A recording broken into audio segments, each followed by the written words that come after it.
Breaking news. కేంద్ర ప్రభుత్వం ఏపీకి ప్రాధాన్యత ఇస్తుంది.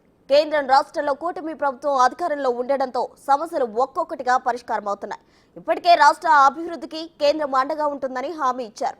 ఇటీవల ప్రవేశపెట్టిన బడ్జెట్లో ఏపీకి 15,000 కోట్ల నిధులు మంజూరు చేశారు. ఏపీకి జీవనాడి అయిన పోలవరం విషయంలో కీలక అడుగులు పడుతున్నాయి.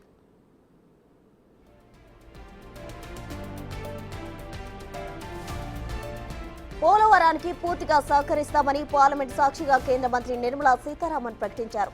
నిన్న జరిగిన కేంద్ర కేబినెట్ సమావేశంలో జాతీయ ప్రాజెక్టుగా పూర్తి చేసేందుకు నిర్ణయం తీసుకుంది. పోలవరం పూర్తయ్యేందుకు అయ్యే ఖర్చులను కేంద్రం భరిస్తుందని, ప్రాజెక్టుకు అవసరమయ్యే నిధులను అందిస్తామని తెలిపింది. పెండింగ్ లో ఉన్న నిధులను వెంటనే విడుదల చేసేందుకు మంత్రివర్గం ఆమోదం తెలిపింది. ప్రాజెక్టు పూర్తి చేసేందుకు 12,127 కోట్లు ఇచ్చేందుకు కేంద్రం గ్రీన్ సిగ్నల్ ఇచ్చింది. 2027 మార్చిలోపు పోలవరం పూర్తి చేయాలని నిర్ణయించుకున్నారు. అందుకు సంబంధించిన షెడ్యూల్ను కూడా విడుదల చేశారు. దీనిపై సీఎం చంద్రబాబు, కేంద్ర మంత్రి రామ్మోహన్ నాయుడు హర్షం వ్యక్తం చేశారు.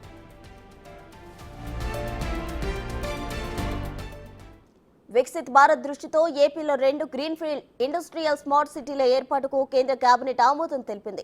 ఇందులో భాగంగా ఏపీలో 2,786 కోట్ల వ్యయంతో, ఓర్వకల్లులో 2,137 కోట్లతో, కొప్పర్తిలో గ్రీన్ఫీల్డ్ ఇండస్ట్రియల్ స్మార్ట్ సిటీలు ఏర్పాటు కానున్నాయి. ఇది ఏర్పాటైతే 45,071 మందికి ఉద్యోగ ఉపాధి అవకాశాలు లభించే అవకాశం ఉంది. 24-25కి 6,000 కోట్లు, 25-26కి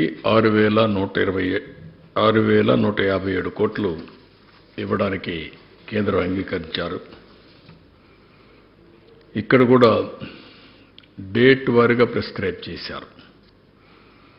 అంటే construction of gap 1 ECRF dam December 24,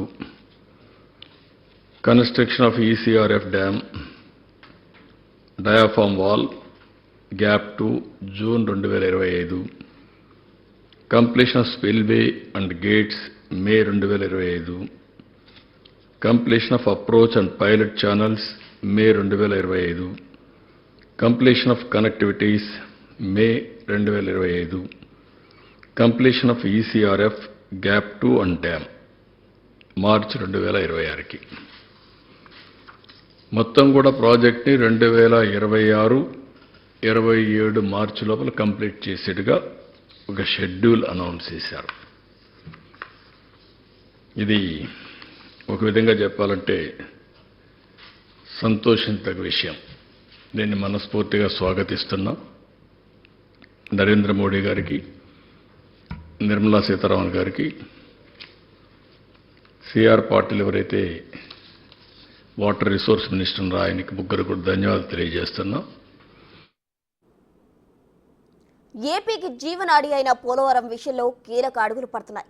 ఇదే అంశానికి సంబంధించి మరిన్ని వివరాలు మా ప్రతినిధి శివ ఢిల్లీ నుండి లైవ్ లో అందించేందుకు సిద్ధంగా ఉన్నారు. శివ, చెప్పండి, నిన్న జరిగిన కేబినెట్ లో ఏపీకి సంబంధించి ఎక్కువ ప్రాధాన్యత ఇచ్చారు. అటు వికసిత్ భారత్ లో భాగంగా ఏపీలో గ్రీన్ ఫీల్డ్ ఇండస్ట్రియల్ స్మార్ట్ సిటీలు 2 ఏర్పాటు చేయడానికి కూడా కేబినెట్ నిర్ణయం తీసుకుంది. తాజా సమాచారం ఏంటి శివ? రైట్ ప్రసన్న, నిన్న కేంద్ర కేబినెట్ తీసుకున్న నిర్ణయాలపై కేంద్ర మంత్రి రామ్మోహన్ నాయుడు, కింజారపు రామ్మోహన్ నాయుడు ఆంధ్రప్రదేశ్కు కేటాయించిన నిధుల గురించి ఒక కీలక ప్రకటన చేశారు. అంటే దేశవ్యాప్తంగా 12 స్మార్ట్ సిటీలను ప్రకటిస్తే దానిలో ఆంధ్రప్రదేశ్కి 2 స్మార్ట్ సిటీలను కేంద్ర ప్రభుత్వం కేటాయించింది. దానికి సంబంధించిన నిధులను కూడా భారీగా ప్రకటించింది. అంటే ఆంధ్రప్రదేశ్కు బంపర్ ఆఫర్ ఇచ్చినట్లు మనం ప్రధానంగా చెప్పుకోవచ్చు. నిన్న కేంద్ర కేబినెట్ తీసుకున్న నిర్ణయాల పట్ల ఇటు పోలవరానికి 12,000 కోట్లు నిధులు విడుదల, పోలవరం నిర్మాణానికి, మరోవైపు ఇటు 2 స్మార్ట్ సిటీలు, 2 హైదరాబాద్ నుంచి, అలాగే ఇటు బెంగళూరుకు కారిడార్, అలాగే విశాఖ చెన్నై కారిడార్లో భాగంగా 2 స్మార్ట్ సిటీలు నిర్మించేందుకు కేంద్ర ప్రభుత్వం నిధులు కేటాయించింది. దానిలో భాగంగానే ఇటు ఓర్వకల్లు, కొప్పర్తిలో ఒకటి, మొత్తం 2 స్మార్ట్ సిటీలను ఏర్పాటు చేసేందుకు దాని నిధులను కూడా కేంద్ర ప్రభుత్వం కేటాయించింది. దానిలో భాగంగా ఓర్వకల్లు నోడుకు 2,700 కోట్లను మౌలిక వసతులను డెవలప్ చేసేందుకు కేటాయించింది. దాని ద్వారా 12,000 కోట్లు పెట్టుబడులు అనేవి ఓరవకల్లుకు రాబోతున్నట్టు తెలుస్తుంది. ఇక కొప్పర్తి నోటికి 2,131 కోట్లతో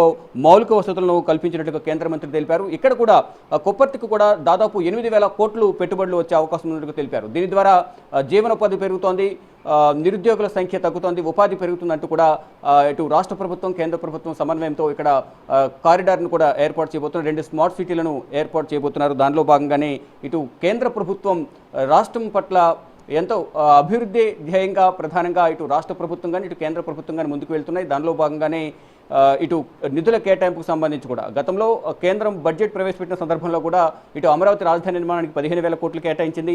ఇటు పోలవరం నిర్మాణానికి కూడా అన్ని విధాలు ఆదుకుంటాం, పోలవరం నిర్మాణానికి ప్రాజెక్ట్ నిర్మాణానికి సహకరిస్తామంటూ కూడా కేంద్ర ప్రభుత్వం మాట ఇచ్చింది. మాట ఇచ్చినట్లుగానే నిన్న కేంద్ర కేబినెట్ సమావేశం జరిగింది. సమావేశంలో ఆంధ్రప్రదేశ్కి సంబంధించి పలు కీలక నిర్ణయాలు తీసుకున్నారు. భారీగా నిధులను కేటాయించారు. దానిలో భాగంగానే పోలవరం ప్రాజెక్టు 12,000 కోట్లు, ఇటు కొప్పర్తి ఓర్వకల్లు కారిడార్లకు సంబంధించి నిధులు కేటాయించడం, ఆ నిధులు కేటాయించడం ద్వారా పెట్టుబడులు అనేవి దాదాపు 20,000 కోట్లు పెట్టుబడులు అనేది వస్తున్నాయి. దాని ద్వారా జీవన ఉపాధి పెరుగుతోంది, ప్రజలకు అన్ని సౌకర్యాలు కలగజేసే విధంగా కూడా ఈ కారిడార్ నిర్మించవచ్చు అనేది ప్రధానంగా రాష్ట్ర ప్రభుత్వం భావిస్తోంది. ఇటు కేంద్ర రాష్ట్ర ప్రభుత్వాల సహకారంతో రాష్ట్రాన్ని అభివృద్ధి చేసుకోవాలనే ఉద్దేశంతో కేంద్ర మంత్రి రామ్మోహన్ నాయుడు నిన్న ఏదైతే కేంద్ర ప్రభుత్వం తీసుకున్న నిర్ణయం పట్ల ఆయన ఒక మీడియా సమావేశం ఏర్పాటు చేసి మొత్తం ఈ ప్రకటన చేశారు.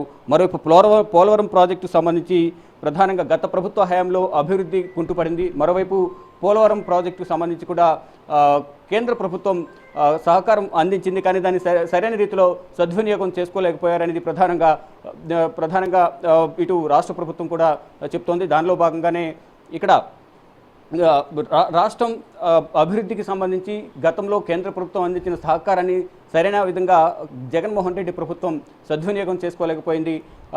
వచ్చిన నిధులను పక్కదారి పట్టించారనేది ప్రధానంగా ప్రస్తుతం ఉన్న కూటమి ప్రభుత్వం అయితే గత ప్రభుత్వంపై ఆరోపణలు చేస్తుంది. ఇప్పుడు ఆ విధంగా కాకుండా కేంద్ర ప్రభుత్వం అందించే ప్రతి సహాయాన్ని సద్వినియోగం చేసుకుని రాష్ట్రాన్ని అభివృద్ధి చేసుకునేందుకు ప్రజల సంక్షేమానికి ఉపయోగపడే విధంగా కూడా ఈ నిధులను కేంద్ర ప్రభుత్వ సహకారాన్ని వినియోగించుకుంటామంటూ కూడా ఇటు ముఖ్యమంత్రి చంద్రబాబు నాయుడు ఇటు కేంద్ర మంత్రి రామ్మోహన్ నాయుడు కూడా చెప్తున్నారు.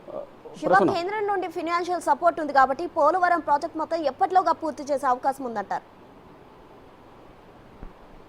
ఇప్పుడున్న ప్రభుత్వం చెప్తున్న దాని ప్రకారం 2027 వరకు పోలవరం ప్రాజెక్టును మ్యాక్సిమం కంప్లీట్ చేయాలనే యోచనలో ఉన్నట్లుగా తెలుస్తోంది. మొత్తంగా చూసుకుంటే వారి టర్మ్లో 5 సంవత్సరాలు ప్రజలు వారికి ఒక బాధ్యతను అప్పగించారు కాబట్టి రాష్ట్రాన్ని అభివృద్ధి ప్రజలు తీసుకువెళ్లడంతో పాటు ఏవైతే ప్రాజెక్టులు ఉన్నాయో ప్రజలకు ఉపయోగపడే విధంగా ప్రాజెక్టులు ఏవైతే ఉన్నాయో ప్రజల జీవనాడిగా పోలవరాన్ని ఆంధ్ర ప్రజలందరూ కూడా భావిస్తున్నారు. ఆ ప్రాజెక్టు పూర్తి కావడం ద్వారా మొత్తం రైతాంగానికి ఎంతో ఉపయోగపడుతుందనేది అందరూ భావిస్తున్నారు. దానిలో భాగంగానే ఇటు కేంద్ర ప్రభుత్వ సహకారంతో అతి త్వరలోనే అంటే టీడీపీ అలాగే కూటమి ప్రభుత్వం హయాంలోనే ఈ పోలవరం ప్రాజెక్టును పూర్తి చేస్తామనేది రాష్ట్ర ప్రభుత్వం చెప్తోంది. దానికి సంబంధించి కేంద్ర ప్రభుత్వ సహకారం ఎప్పటికప్పుడు తీసుకుంటామని చెప్తున్నారు. ఇక కొత్త డయాఫ్రమ్ వాల్ పెరిగిన అంచనా వ్యయానికి కేంద్ర కేబినెట్ ఏదైతే నిన్న 12,000 కోట్లు ఆమోదం తెలిపిందో ఇంకా మరింత సహాయం కూడా కేంద్ర ప్రభుత్వం చేయడానికి చొరవ చూపుతోంది, అవకాశం ఉంది. కాబట్టి కేంద్రం నుంచి ప్రతి అవకాశాన్ని కానీ కేంద్ర ప్రభుత్వం నుంచి వచ్చే సహకారాన్ని కూడా తీసుకుని పోలవరం ప్రాజెక్టును అలాగే రాష్ట్రాన్ని అభివృద్ధి చేసుకునేందుకు రాష్ట్ర ప్రజల సంక్షేమానికి నిరుద్యోగ యువతకు ఉద్యోగాలు వచ్చే విధంగా కూడా అన్ని విధాల చంద్రబాబు నాయకత్వంలో ముందుకు వెళ్తామంటూ కూడా రామ్మోహన్ రెడ్డి చెప్పారు. అంటే ప్రజలు ప్రధానంగా అభివృద్ధి ధ్యేయంగా చంద్రబాబు పనిచేస్తారు కాబట్టి గత ప్రభుత్వంలో అభివృద్ధి కుంటిపడింది కాబట్టి చంద్రబాబు అలాగే పవన్ కళ్యాణ్ ప్రధాని నరేంద్ర మోడీ కలయిక వారు చేసే అభివృద్ధిని చూసే ప్రజలు పట్టం కట్టారు. ఆ దిశగానే అభివృద్ధి పదంలో ముందుకు తీసుకువెళ్లేందుకు కూటమి ప్రభుత్వం పనిచేస్తుందంటూ కూడా రామ్మోహన్ రెడ్డి చెప్తున్నారు. ఇటు చంద్రబాబు కూడా ఇటు కేంద్ర ప్రభుత్వం కేటాయించిన నిధులకు కానీ మరోవైపు ఈ2 కారిడార్లు స్మార్ట్ సిటీస్ ఏవైతున్నా దేశవ్యాప్తంగా 12 స్మార్ట్ సిటీ కేటాయించారు. కానీ ఆంధ్రప్రదేశ్కు 2 స్మార్ట్ సిటీలు కేటాయించడం దాని ద్వారా పెట్టుబడులు వచ్చే అవకాశం ఉన్న నేపథ్యంలోనే కేంద్ర ప్రభుత్వం అందించిన సహకారానికి ప్రధాని నరేంద్ర మోడీకి అలాగే ఇటు నిర్మలా సీతారామన్కు ధన్యవాదాలు చెప్పారు ఇటు చంద్రబాబు కానీ మరోవైపు కేంద్ర మంత్రి రామ్మోహన్ నాయుడు. మొత్తంగా చూసుకుంటే నిన్న జరిగిన కేంద్ర కేబినెట్లో కీలక నిర్ణయాలు తీసుకోవడం, ఆ నిర్ణయాలలో కేంద్ర కేబినెట్లో ఇటు రాష్ట్రానికి అధిక కేటాయింపులు చేయడం పట్ల కూడా ప్రజలందరూ కూడా హర్షం వ్యక్తం చేస్తున్నారు. అంటే ఈ ఎన్డీఏ కూటమిలో చంద్రబాబు కీలకంగా ఉన్నారు. ఈ నేపథ్యంలోనే రాష్ట్రాన్ని అభివృద్ధి చేసుకోవడానికి ఇది ఒక సువర్ణ అవకాశంగా భావించి కేంద్ర ప్రభుత్వం ముందు ఏదైతే అభివృద్ధికి సంబంధించి ఒక నివేదికను సమర్పించారు గతంలోనూ, ఇప్పుడు కూడా ఈ నేపథ్యంలోనే రాష్ట్ర ప్రభుత్వానికి కేటాయింపులు చేశారు. రాష్ట్రాన్ని అభివృద్ధి చేసుకునేందుకు అన్ని విధాలా కేంద్ర ప్రభుత్వం సహకరిస్తుందంటూ కూడా ఇటు చంద్రబాబు చెప్తున్నారు. నిధులు కేటాయించినందుకు ప్రధాని నరేంద్ర మోడీకి, నిర్మలా సీతారామన్కు వారందరూ కృతజ్ఞతలు చెప్తూ ఉన్నారు. ప్రస్తుతం థ్యాంక్ యూ శివ.